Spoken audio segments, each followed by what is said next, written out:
Hi friends, welcome to London Tamil kitchen. இன்றைக்கு நான் கோதுமை மாவட்டு பலகாரத்தோட வந்திருக்கிறேன். இது ஸ்பைசியாகவும் செய்யலாம், இனிப்பாகவும் செய்யலாம்.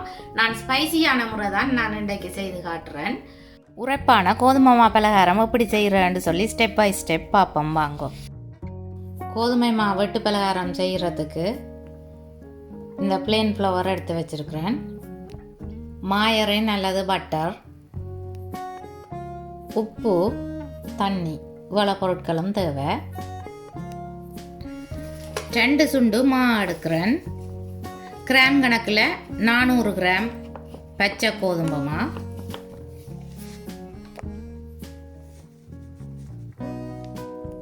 எடுத்து வச்சுக்கிற கோதுமை மாக்குள்ள உப்பு போடுறேன். 1 டீஸ்பூன் உப்பு, 2 டீஸ்பூன் மாயரின், எல்லாத்தையும் சேர்த்து மிக்ஸ் பண்ணணும். மிக்ஸ் பண்ணின பிறகு தண்ணியை கொஞ்சம் கொஞ்சமாக விட்டு குழைக்கணும். 225 மில்லிலிட்டர் தண்ணி விட்டு குழைச்செடுத்தனா நீங்கள் உங்களுக்கு தேவையான அளவு தண்ணி விட்டு குழைச்செடுக்கலாம். மாவை இப்படி கையில் ஒட்டாத பதத்துக்கு குழைச்செடுக்கணும், தண்ணியாக இருக்கக்கூடாது. குழைச்சி வச்சிருக்கிற இந்த மாவை கிளிங் ஃபில்ம் அல்லது பிளேட் ஒன்றால் மூடி 1 மணித்தியாலத்துக்கு ஊற விட போகிறேன். அப்போத்தான் அந்த நாங்கள் போட்ட மாயரினில் இந்த மா ஊறி மா நல்ல சாஃப்டாக வரும்.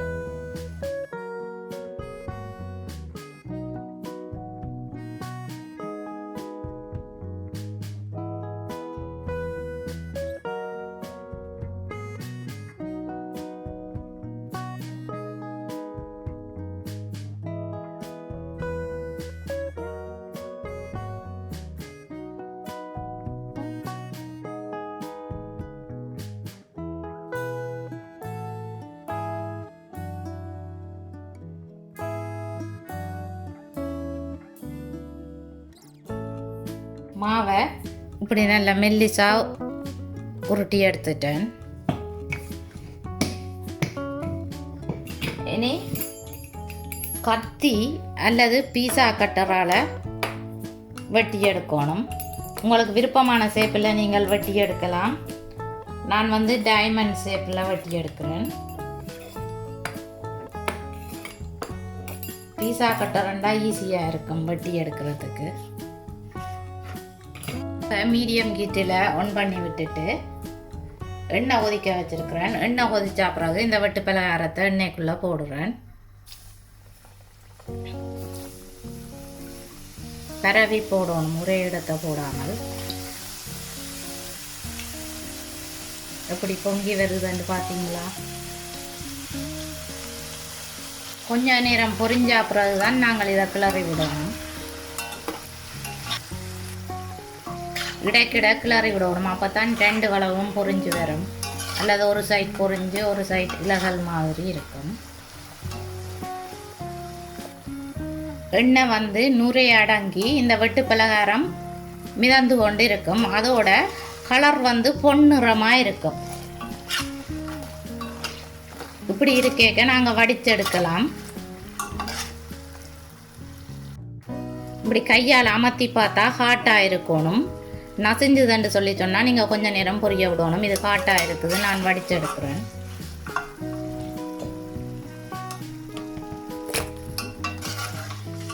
கலர் போட்டால் நாங்கள் பொன்னிறமாக வர்றது கண்டுபிடிக்க இயலாது. கலர் போடாட்டி கண்டுபிடிக்கலாம்.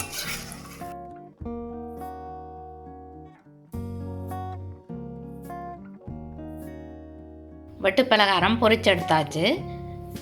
இதுக்கு இனி நான் உரைப்பு போட போகிறேன். அடுப்பை ஆன் பண்ணி மீடியம் ஹீட்டுக்கும் லோ ஹீட்டுக்கும் இடையில் விட்டு 10 செத்தல் மிளகாய் எடுத்து வறுத்தெடுக்கிறேன். உங்களுக்கு நல்ல ஸ்பைசியாக வேணுமென்று சொல்லி சொன்னால் நீங்கள் செத்தல் மிளகாயை இன்னும் கூட போடலாம். நீங்கள் மீடியம் ஹீட் அல்லது அதை விட கூடின ஹீட்டில் இந்த மிளகாயை வறுத்தீங்கள்னு சொல்லி சொன்னால் வெளிப்பக்கம் கருகீடும், உள்ளுக்கு இருக்கிற சீட்ஸ் வறுபட்டு இருக்காது. அதால் தான் மீடியம் ஹீட்டுக்கும் லோ ஹீட்டுக்கும் இடையில் விட்டு இதை வறுத்தெடுக்கிறேன். இப்போ மிளகாய் வறுபட்டுட்டுது. மிளகாய் கொஞ்சம் டார்க் கலராக வந்துருக்குது. அடுப்பை ஆஃப் பண்ணுறேன். அடுப்பை ஆஃப் பண்ணிவிட்டு 1/2 டீஸ்பூன் உப்பு போடுறேன். அடுப்பு ஓ பண்ணிட்டு தான் உப்பு போடுவேன். வறுத்தெடுத்த மிளகாயை கிரைண்டர் கப்புக்குள்ள போட்டு அரைச்சு எடுக்கிறேன்.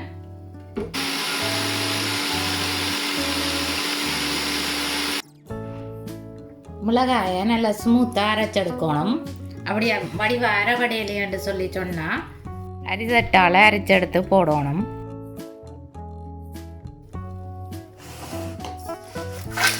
குலுக்கி குலுக்கி மிக்ஸ் பண்ணி விடணும்.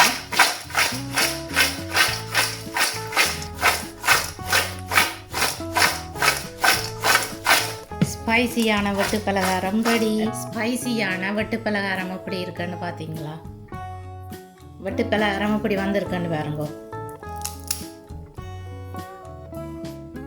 உங்களுக்கு இனிப்பு பிடிக்குமா, உரைப்பு பிடிக்குமா? உரைப்பு பிடிச்சா இந்த ரெசிபியை ட்ரை பண்ணி பாருங்க. என்னுடைய வீடியோ பார்த்ததுக்கு நன்றி. என்னுடைய சேனலை சப்ஸ்கிரைப் பண்ணின எல்லோருக்கும் ரொம்ப ரொம்ப நன்றி. மீண்டும் இன்னும் ஒரு இன்ட்ரெஸ்டிங்கான குக்கிங் வீடியோவில் உங்களை சந்திக்கும் வரை உங்களிடமிருந்து விடைபெறுவது உங்கள் மதி. பாய்.